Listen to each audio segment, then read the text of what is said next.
Salut tout le monde, j'ai l'immense honneur de pouvoir dire salut Wargamer et je suis avec Ivy de French Wargame Studio. Ivy, merci, tu nous accueilles aujourd'hui pour le Big Four au French Wargame Café. Un grand merci de nous accueillir pour cette compétition, c'est génial. Voilà, franchement, c'est un lieu iconique que tu as créé. Et justement, je voulais revenir dans cette interview. Déjà te demander comment ça va, comment tu te sens, tu as pu rentrer des World Effect, tu es en plein de projets. Et avant que tu nous parles du café, comment ça va? Franchement, ça va trop bien. Déjà, merci beaucoup de passer. Merci à la OSFF aussi justement de compter sur le French Wargame Café pour faire des événements en Ile-de-France et rassembler des joueurs qui viennent de partout de la France. Et non, franchement, ça va super bien. On sort d'un été qui va trop bien. On a fait un point, toi et moi d'ailleurs, sur la prochaine saison qui va arriver. On a parlé des anciens World d'AOS qui, pour moi, m'ont remis le pied à l'étrier déjà sur ce jeu, aussi sur le stream d'événements internationaux comme ça. Après, on a enchaîné avec le titre à la deuxième place, désolé, de l'équipe de France de Warhammer 40 000. On a passé la barre des 100 000 abonnés. Enfin bref, honnêtement, il y a eu plein de choses qui a fait fleurir cette rentrée. Et honnêtement, ça va très bien. Ouais, super, ça c'est que des bonnes nouvelles, c'est des lieux super. Merci encore une fois pour toute cette énergie que tu nous amènes, c'est juste génial. Là, on est encore une fois, je le redis, au French Wargame Café. Tu peux nous reparler un tout petit peu de la genèse du projet, de vraiment, voilà, comment est née cette idée du French Wargame Café, toi? Ouais, alors, c'est né d'un fantasme. Et ce qui naît d'un fantasme est à suite. En fait, alors, plein de choses. C'était il y a French Wargame Studio à 8 ans, il y a quelque chose comme 7 ans. Je faisais des cafés au studio, qui était un appartement aménagé, si tu veux, avec juste des lieux de tournage. Et je faisais encore venir, parce qu'il y avait une ambiance beaucoup plus restreinte et donc beaucoup plus intime aussi. Et je faisais venir des gens, c'était le vendredi, boire des cafés. C'est comme ça que j'ai rencontré Pride, c'est comme ça que j'ai rencontré plein de personnes. Et quand ils passaient, ils disaient parfois, j'aimerais bien investir en toi. En tout cas, tout à l'heure.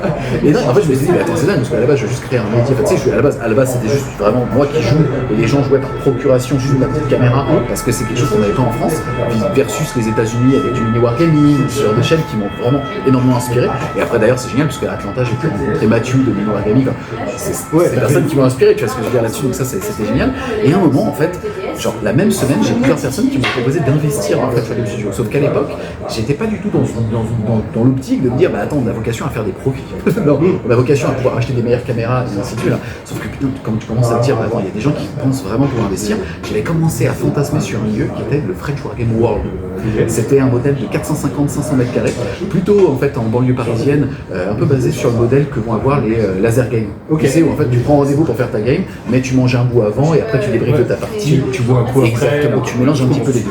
Finalement, je me suis focalisé sur des vidéos qui étaient déjà très chronophages, et donc la mise vraiment la montée en compétences professionnelles pour un studio capable de filmer des petites figurines, c'est quand même une spécificité qui n'existe pas trop ailleurs. C'est ce que tu as pu nous montrer, justement au voir, quand on voit la capacité, le nombre de caméras, avec les fonds, tu nous montrais l'envers du décor, c'est quand même un sacré investissement matériel et surtout en personnel, parce qu'il faut que tu puisses faire fonctionner tout le setup. Ouais, c'est vrai qu'en fait, d'ailleurs, ce qui surprend le plus, c'est qu'on est toute petite équipe et on essaye en tout cas de montrer toute humilité complète, on essaie de montrer une qualité le plus pro possible en fait.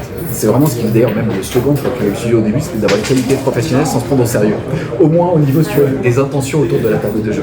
Et en gros, si tu veux, donc, ce modèle qui était basé sur un laser game, et ainsi de suite, j'ai mis complètement de côté. Et à un moment, j'ai reparlé avec Mathieu et Robin, qui eux étaient de l'univers de Warhammer 40 000, qui m'ont dit qu'ils avaient un projet de vouloir faire des barrageux autour du Wargame, surtout en fait, parce qu'en France, en tout cas en Ile-de-France, on avait eu la fermeture de la WAC Taverne, qui était un modèle au début de multi, puis derrière un espèce de barrageux, et à la fin ils avaient même arrêté de vendre des figurines, parce que les marges sont pas assez importantes pour faire vivre un lieu et deux jeux en fait en réalité. Et donc en fait, comme il y avait cette nécessité là de le faire, on s'est rencontrés.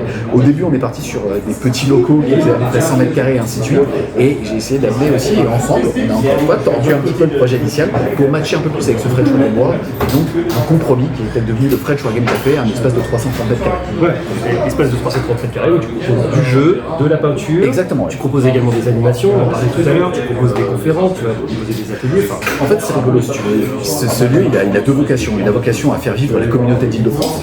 Et il a aussi vocation pour French Wargame Studio à être un petit peu un bac à sable de ce qu'on est capable de faire, ou en tout cas de ce qu'on pourrait imaginer faire en termes d'événementiel. C'est tout bête, et si on demandait à Yann Livingstone, le fondateur de Game Workshop, de venir en France pour des dédicaces. Et là, le mec, il vient en French Wagem Café. Tu vois, c'est vraiment dans cette optique de bac à sable, entre guillemets, casquette entrepreneur, de dire, on peut tester des trucs, on en avait parlé avant cette interview, de se dire, ok, comment est-ce qu'on peut juste kiffer, proposer des choses qui vont plaire aux gens, qui sont accessibles bien évidemment, et ben ils font un lieu pour ça. Et donc c'est pour ça que le French Wagem Café continue d'exister en tout cas. En tout cas, merci encore une fois. C'est vrai que c'est le côté iconique qu'on va avoir ici. Je vais revenir un tout petit peu maintenant sur la partie AOS. Et en fait, voir toi au niveau de ton expérience, de ta vision du hobby, parce que comme tu nous expliquais, tu as cette vision où tu vois un peu ce qui se passe avec la fête, avec 40K et tout ça, c'est comment tu vois un peu, tu m'en parlais un petit peu tout à l'heure, et avec des petites choses où tu me dirais, tiens, je commence un peu à des choses qui me plaisent, comment tu te vois sur cette vision de cette 4e édition au niveau de toi de AOS? Comment tu te sens? Alors, moi je me ressens bien. non, c'est intéressant. Edge of Sigmar a fait pas mal de yo-yo, je trouve, sur cette 4e édition. Au début, c'est marrant, enfin, moi, l'édition m'avait été présentée assez longtemps avant sa sortie par l'éditeur du jeu. Donc c'était difficile d'être objectif parce que quand on te présente le jeu par les game designers, c'est automatiquement tu le kiffes, t'es obligé, tu vois ce que je veux dire. Et après, tu te fais ta propre expérience, tu te rends compte aussi justement des petites failles qu'il peut y avoir, des petites doléances. Étonnamment, la principale doléance déjà de cette 4e édition, c'est qu'ils sont partis sur un modèle d'index. Donc pour ceux qui comprennent, en fait, il faut comprendre qu'une édition de Warhammer, quel que soit l'univers, c'est à peu près 3 ans d'espérance de vie. Et l'éditeur fait un choix. Est-ce que c'est table rase au moment où une nouvelle édition sort? Sous-entendu, on passe par des modèles d'index. Donc tout est Battle Tom sur la poubelle et on repart sur un nouveau modèle. Ou alors au contraire, est-ce qu'il va faire perdurer les Battle Tom et les faire chevaucher sur 2 éditions en attendant la nouvelle version? Là, Game Workshop a décidé de faire table rase, index full, et derrière, on y va. Et le problème, c'est qu'ils avaient pris les remontées des communautés de Warhammer 40 000, qui lors des index avaient dit putain, c'est vachement bien, mais ça serait bien en fait que l'index dure longtemps. Et pas qu'on ait vraiment une fracture, c'est-à-dire que ton index il sort, le premier codex qui sort, c'est le Stormcast to Space Marine, c'est la poubelle. Et là, c'est un petit peu la faille, et ce qui, j'imagine, a été reproché aussi à cette 4e édition. Pour moi, le game design de la 4e édition, il est très très très bon. Le moteur de règles. Par contre, derrière, list building très particulier, cette restriction qu'on a sur les personnages qui vont vraiment être liés à ton nombre de détachements et donc à ton nombre de pauses. Et encore une fois, la partie aussi, c'est pas du tout péjoratif, mais un peu scripté des parties de Edge of Sigmar qui font que si tu le sais, tu as moins de pauses que ton adversaire. Il y a des parties, je vais pas dire que ça vaut pas le coup de jeter le dé, mais tu vois ce que je veux dire. Le côté où tu sais les quêtes vont se dérouler. Exactement. Alors, tu parles de quêtes, c'est pire maintenant. C'est encore plus scripté maintenant, mais ça rend aussi le jeu plus accessible. Et ça permet aussi à Game Workshop de structurer son catalogue de produits. Désolé, je mets une casquette un peu éditoriale et professionnelle.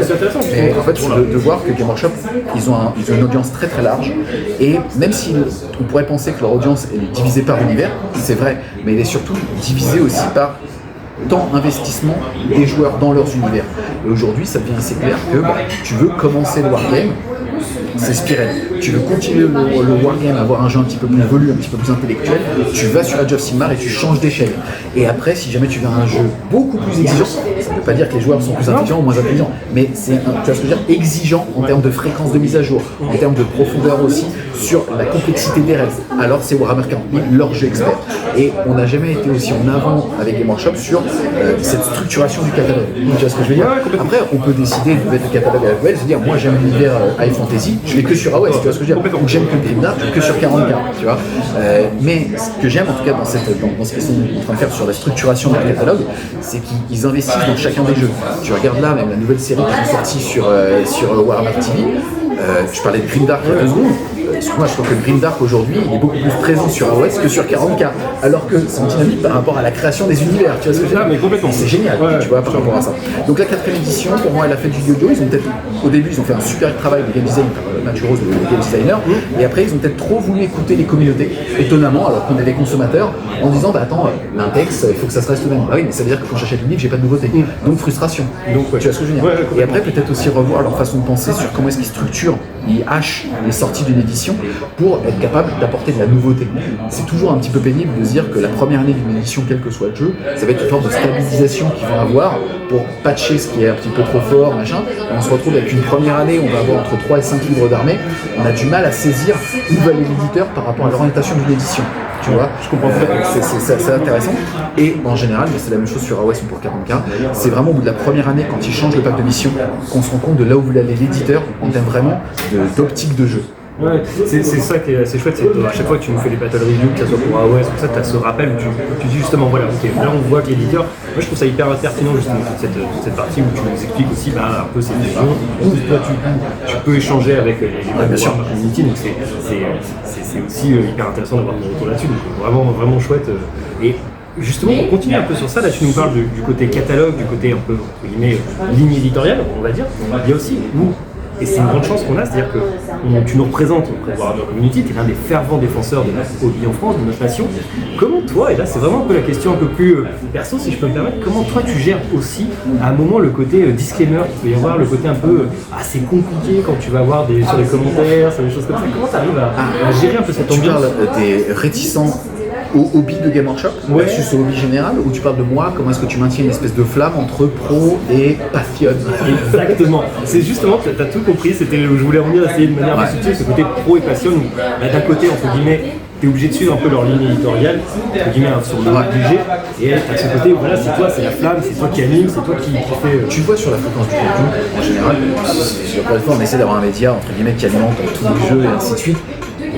L'énergie que j'en suis par exemple sur Warhammer 40 000 est mon énergie, tu vois ce que je veux dire. Sur Age of Sigmar, là au contraire, ils viennent de me recueillir, que ça soit justement Sigmar Top, l'animé sur Warhammer TV, ou les nains du chaos. Moi je te dis, les nains du chaos, je t'ai montré des photos, j'ai une armée qui arrive, c'est une armée, je prétexte sur les jeux, donc je vais l'armée perso. Je valide la photo. D'ailleurs la vidéo, vous pouvez la retrouver sur French Wargame Studio.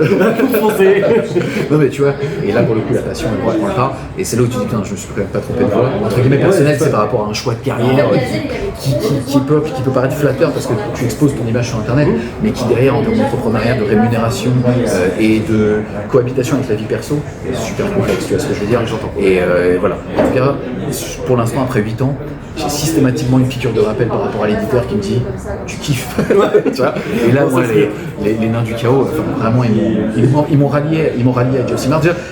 Alors pas les dernières missions, mais les derniers Battle Scroll, pas l'Emergency qu'ils ont sorti la semaine dernière, mais vraiment ce qu'ils ont fait avec la nouvelle saison.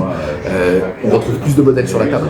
Donc moi j'ai d'ailleurs c'est objectif puisque tu as quasiment autant de figurines que à 1000V2 comme pendant la deuxième édition de Joe Simard, en tout cas pour les armées que je joue, Fire Slayer, Idonet, Nain du chaos aussi en réalité. Donc si tu veux je m'identifie parfaitement à ce qu'ils ont fait, parce qu'il y avait pour moi en tout cas cette frustration de dire que la V4 proposait un moteur de jeu qui était bien, mais tu n'avais pas envie de jouer en 2000, tu avais joué en 2500. C'est bizarre, parce que le jeu n'est pas équilibré en 2500 par rapport à ce que veut l'éditeur, tu vois ce que je veux dire. Et là on retrouve quelque chose qui moi me plaît. Non mais c'est ce qu'on retrouvait dans ton vidéo, tu nous expliquais aujourd'hui le format Spiral ou le format 2000 il y a quelques mois, en fait tu jouais en escarmouche, et là c'est ce que tu nous as dit dans les dernières vidéos, ça c'est vrai qu'il faut se suivre, où justement tu nous disais ça, je suis content, je vais pouvoir jouer des figurines, je vais pouvoir jouer mes nains du chaos, en plus c'est un kit à chaque fois, j'ai juste le kit à changer. Trop bien. Non, l'armée est folle, l'échelle est folle, et même finalement, alors j'étais un petit peu déçu, mais je pense que j'avais trop d'attentes par rapport au lore. Ils ont vraiment voulu, entre guillemets, partir d'une feuille blanche où en fait ils parlent beaucoup des Duardins avec les nains du chaos, c'était pas le but de l'interview. Moi on garde, attendez, moi je regarde. Et en fait ils ont un petit peu perdu la mythologie du vieux monde basée sur justement les nains du chaos, en gardant certaines petites parties avec les amis, enfin les mechas qui vont animer justement avec des esprits et ainsi de suite, mais en ayant une branche différente des Duardins. Donc ils sont restés en tout cas dans la logique des Age of Sigmar et pas de Warhammer Battle, mais en gardant des petits clins d'œil avec l'époque, et j'ai vraiment aimé en fait comment ils ont positionné ça, même si au niveau de la qualité d'écriture, je sais pas si c'est l'arrivée de l'IA ou les traductions françaises, mais je trouve qu'on a un petit peu perdu quand même en saveur sur la description des sujets. Mais c'est ce que tu rappelais d'ailleurs sur la dernière vidéo où vous présentiez les nains du chaos, tu disais justement il manque un peu de l'or sur le livre, c'est ce qu'on voyait. Beaucoup de réédits, tu tournes 2 pages, tu vas pas lire le même texte mais tu vas prendre la même chose. Tu vois, je te rejoins là-dessus. Donc là on va peut-être t'en voir justement avec un peu les nains du chaos. Génial. Et justement, on reste sur le côté partie, sur le côté ça. Aujourd'hui, tu nous accueilles pour le Big Four pour AOS. Et toi, sur justement ta vision, parce que tu rappelais, mine de rien, on a eu une couverture extraordinaire sur les Worlds d'AOS et sur les Worlds de la Tech. Comment toi tu vis en tant qu'influenceur, on va dire, en tant que personne qui veut montrer ce côté hobby, l'évolution du compétitif en France versus les autres pays? Justement, tu as cette vision un peu globale, on voit un peu sur les Wargames, tout ça. Toi, tu as vraiment ce côté où tu arrives avec une énorme couverture, une petite équipe, pour autant niveau professionnel, comme tu l'as rappelé tout à l'heure. Comment tu vois l'évolution compétitive en France du hobby? Est-ce que tu vois que c'est quelque chose qui est périn dans le temps? Est-ce qu'on peut y arriver? La FLEC alors il y a beaucoup de choses à dire par rapport à ça. Déjà, le jeu compétitif, j'ai un problème avec ce terme. Parce que le jeu compétitif suscite dans l'esprit collectif qu'on est là pour gagner, et ainsi de suite. Je préfère parler de jeu organisé, parce que finalement, tu regardes l'ambiance de Big Four, elle est géniale. Je sais pas si c'est ce que tu en penses. Il n'y a pas d'animosité entre les équipes, au contraire, c'est très fair play sur table, ça se passe super bien, et sans dit long. Tu vois ce que je veux dire? Peut-être parce qu'aussi, la maturité des systèmes de jeu permettent cette méritocratie sur table, qui est qu'il y a moins de gotcha. Tu vois ce que je veux dire? Il y a plus ce genre de choses, et aujourd'hui, le jeu organisé / compétitif est beaucoup plus sain qu'avant. Ça, c'est déjà le premier point, c'est vachement bien. Les médias ont aussi structuré la couverture avec Honest Wargamer, d'autres streamers, ainsi de suite. Il n'y en a jamais eu autant, donc ça c'est plutôt positif. Après, la ligne éditoriale de FWS, savoir est-ce qu'on doit montrer le surcompétitif, c'est-à-dire est-ce que la micro sur une partie sur les 8 c'est important. Nous, déjà mon plaisir et la stratégie pour fédérer le plus de monde autour du jeu de produit, c'est pas de filmer une charge à 4 parce que le wargame n'est pas très vibrant, entre guillemets. Une partie de Warhammer, c'est difficile à streamer parce qu'on n'est pas sur un décalé de shot et bam, il y a de l'émotion. Non, à la limite, on peut avoir des belles charges, on peut avoir des belles choses à raconter, mais de capter ça, c'est très compliqué, en fait, surtout sur des ronds qui vont durer jusqu'à 4 heures. Donc nous, on a décidé de fédérer l'audience, en tout cas, autour du drapeau français, autour de l'équipe et des humains, et pas que du skill en jeu. Pour le skill en jeu, on va faire des rapports de bataille, on peut faire des analyses micro et ainsi de suite. En tout cas, pour la couverture, si tu veux, c'est plutôt ça notre truc. Peut-être par rapport à je pense, l'avenir du wargame en général, c'est super intéressant. Moi, je suis très souvent interrogé, en fait, justement, par des personnes extérieures à notre univers, que ce soit du jeu vidéo, que ce soit des éditeurs, mais digitaux. Sur le côté plus. C'est quoi les prochaines étapes? Vous avez en gros globalement une décennie de retard par rapport aux jeux vidéo, à l'e-sport, on va appeler ça comme ça. Qu'est-ce qu'il faut faire? C'est super intéressant, tu vois, là-dessus. La visibilité, le fait de structurer les communautés, ce que fait la OSFF, ce que fait la FEC aussi sur Kavika, c'est tout bête, mais comme là, en tout cas sur Warhammer 40 000, la France est devenue 2 fois de suite championne du monde, la FEC a été reçue à l'Élysée. C'est bête, mais le fait que la FEC soit reçue à l'Élysée, ça veut aussi dire que l'État se rend compte qu'en France, on a des passionnés, on a des bénévoles, on a des associations et un nombre d'adhérents, tout comme la OSFF, qui grossit chaque année. Et c'est important, en tout cas, justement, de leur donner de la visibilité, peut-être même des moyens, pour encore une fois ne pas être que tributaire de l'adhérent. Oui, des adhérents, des associations. Ouais. C'est vrai que là aujourd'hui, on essaye de créer une fédération, la FEC aussi, c'est des dossiers qui n'arrivent pas forcément à passer. Exactement. Ça, effectivement, grâce à ça, c'est la visibilité des médias, des couvertures et la performance aussi des équipes nationales peut accélérer en tout cas ce genre de choses. Après, est-ce qu'il faut suivre impérativement le modèle des jeux vidéo? Je suis pas sûr parce que justement, par exemple, intégrer du cash prize à des parties de Warhammer, peut-être que tu dénaturerais ce qu'on cherche en termes de plaisir de jeu, et surtout on n'a pas de logiciel anti-triche, on pourrait se dire, tu sais, une jet de 6 ou une jet de 6,1, tu vas pas t'en rendre compte tout de suite, mais peut-être que dans 3 tours ça aura une incidence, tu vois ce que je veux dire. Donc, mettre trop de pression par rapport à ça, je sais pas si c'est bon, mais en tout cas, tout structure. Donc c'est trop bien. Il n'y a jamais eu autant de pays au WTC, en tout cas pour la partie Warhammer 40 000. Là, tu as parlé des Worlds d'Awest, on a kiffé. Individuellement, humainement, on a kiffé. Et je pense que ça s'est vu aussi, parce que pour le coup, toutes les communautés ont répondu présentes pour être derrière l'équipe de France de Warhammer Age of Sigmar. Oui, mais complètement, tu l'as fait vivre, c'est ce que tu disais, là, vous étiez avec Pride, les commentateurs, on était sur 2 commentateurs sportifs, c'était génial. Non, c'est hyper intéressant ton analyse, donc tu l'avais rappelé dans un truc que moi j'adore, que tu as créé, c'est le SAV du Wargamer, pour t'expliquer justement ce côté, voilà, attention catch prize, attention à tout ça, attention à la côté monétisation du jeu, toujours raison gardée à ce niveau-là. Il y a aussi un autre point qui est promotionnel aussi quelque part, parce qu'on parle de rayonnement, on parle justement de montrer les choses. Tu as un super projet qui arrive, tu peux nous en parler un petit peu avec l'univers? Ouais, bien sûr. L'univers, c'est une convention de jeu qui aura lieu les 18 et 19 avril 2026 à Montreuil. Le but déjà de ce terme de convention, c'est pas anodin, c'est qu'en fait, des bons sens. Salon, festival et convention, c'est un petit peu des choses différentes. Le principe même d'une convention, c'est de connecter un éditeur à sa communauté. Ou une marque, n'importe quoi. On n'est pas obligé de parler, mais en tout cas de faire quelque chose vraiment pour les gens, pour leur apporter quelque chose de plus que juste de voir, tu vois ce que je veux dire, juste de voir vraiment une vraie interaction, parce que avec tout le monde digital dans lequel on vit, des fois on se perd un petit peu aussi sur le contact humain, sur pourquoi est-ce qu'on fait les choses.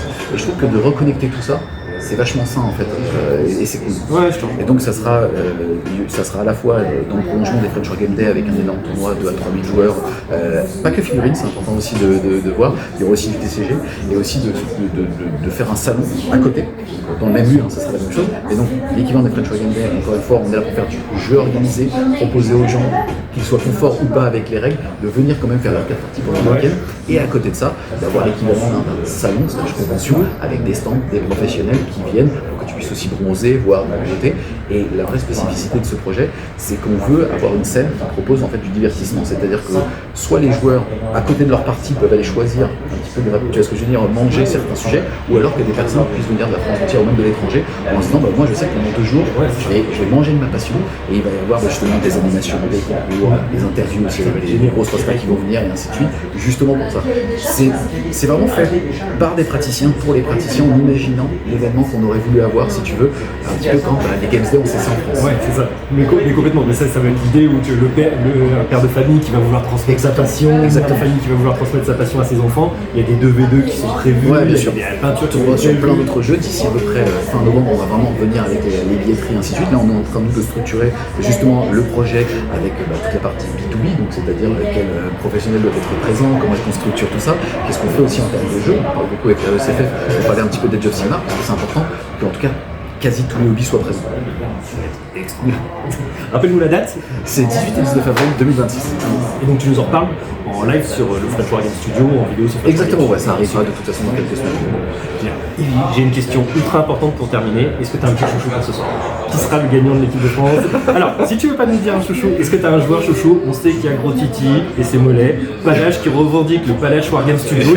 Il m'a demandé si c'était déposé en plus. C'est un petit chouchou pour un mollet, c'est que tu as une arme. Allez, je prends une arme. On peut parler de tout ça, c'est vachement intéressant la manière dont en fait déjà la OSFF s'est faite. Je rappelle que les championnats du monde de Age of Sigmar sont apparus en 2018. C'était à l'époque des anciens ETC, c'était déjà Sarantai qui avait Capitana. Ensuite, il a tenté justement de créer un système de sélection. Ensuite, ça a été la naissance de la Fédération française avec la OSFF. Ensuite, il y a eu Ed, il y a 2 ans, bientôt 3 ans, qui a repris justement la présidence, qui a structuré tout ça et ainsi de suite. Là, on va voir, donc il y a 2 favoris en tout cas sur ce Big Four.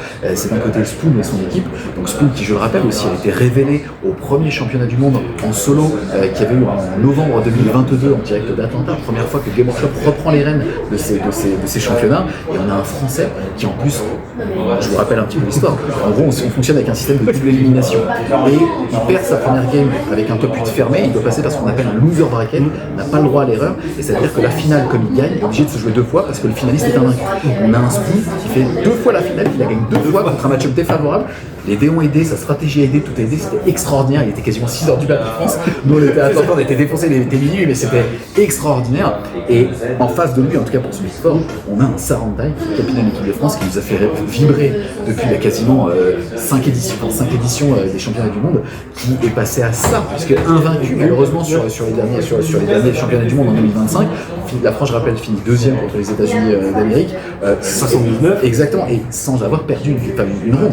Donc vraiment, c'est suite à une petite égalité au goal average là. On va voir, écoute, d'un côté, le fait d'amener du 109 avec Spoon, je pense que ça peut amener énormément de choses. Et de l'autre côté, on a aussi l'expertise, la maturité, c'est toujours pareil. Le New 100 versus le All New, c'est assez rigolo. Ça, c'est chouette. Écoute, Yvi, encore merci. Merci pour cette interview, merci de nous avoir accordé du temps. Et à plus que Wargamer.